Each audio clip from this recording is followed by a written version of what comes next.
दिवाळीच्या तोंडावर कांदा बाजारात एक मोठी उलथापालथ सुरू आहे। कांद्याचा उत्पादनाचा खर्च देखील वसूल होणं कठीण होत आहे आणि बाजारामध्ये साठा वाढल्यामुळे भाव अजून कोसळू शकतात। या सगळ्या परिस्थिती मागे काय कारण आहे आणि बाजारामध्ये भाव का कोसळत आहेत, या सर्वच प्रश्नांची उत्तरे व्हिडिओ शेवटपर्यंत पाहिल्यावर तुम्हाला देखील नक्कीच मिळतील। नमस्कार, मी मोनिका पालवी अॅग्रिको मध्ये आपल्या सर्वांचं हार्दिक स्वागत करते। दिवाळीच्या तोंडावर बाजारात कांद्यांचे भाव कोसळण्याची शक्यता वर्तवली जात आहे। सध्या महाराष्ट्र आणि मध्य प्रदेश या राज्यांमधील प्रमुख कांदा उत्पादक राज्यांमध्ये जुना रब्बी कांद्याचा मोठा साठा उपलब्ध होत आहे। त्यातच कर्नाटकामधील खरीप कांद्याची काढणी देखील सुरू झाली असून लवकरच राजस्थान आणि गुजरात मधून देखील नवीन कांद्याचा पुरवठा वाढणार आहे। यामुळे बाजारामध्ये कांद्याचा बंपर स्टॉक उपलब्ध होणार असून भाव आणखी कोसळण्याची शक्यता दिसत आहे। आंतरराष्ट्रीय बाजारामध्ये भारतीय कांद्याची मागणी कमी झाली आहे। बांगलादेश, श्रीलंका आणि इतर शेजारी देशांनी स्थानिक उत्पादन वाढवले आहे, ज्यामुळे भारतातून निर्यातीला वाव कमी झाला आहे।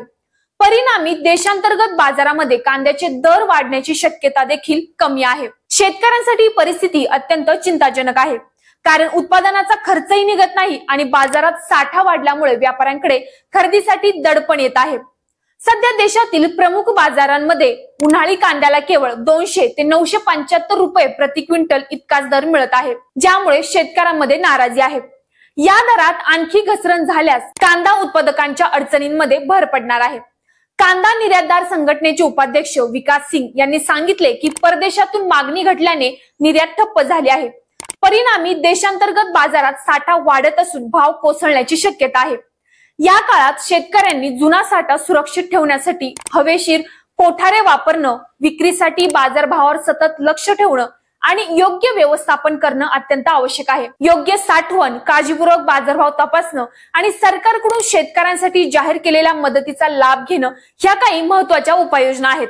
विशेष म्हणजे भाव कोसळत असले तरी देखील योग्य नियोजन, साठवण आणि बाजाराची माहिती असल्यास शेतकऱ्यांना मोठा फटका बसण्यापासून वाचता येऊ शकते। यासाठी शेतकरी, व्यापारी आणि प्रशासन यांच्याशी सुसंवाद साधणे अत्यंत आवश्यक आहे। दिवाळीच्या तोंडावर कांद्याच्या भावात घसरण ही शेतकऱ्यांसाठी एक कठीण परिस्थिती आहे, पण योग्य उपाययोजना आणि काळजीपूर्वक व्यवस्थापन केल्यास ही परिस्थिती नियंत्रणात आणता येऊ शकते। त्यामुळे शेतकऱ्यांनी बाजारात होणाऱ्या घसरणीवर लक्ष ठेवणे, उत्पादन योग्य पद्धतीने साठवणे आणि सरकारी मार्गदर्शनाचा लाभ घेणे अत्यंत महत्त्वाचे ठरते।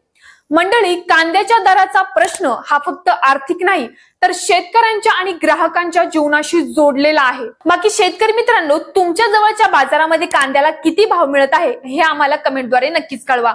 तसंच या व्हिडिओला लाईक करा, आपल्या पालवी अॅग्रिको चॅनलला सबस्क्राईब करा, तसेच आपल्या बाकी कांदा उत्पादक शेतकऱ्यांना हा व्हिडिओ नक्कीच पाठवा। धन्यवाद।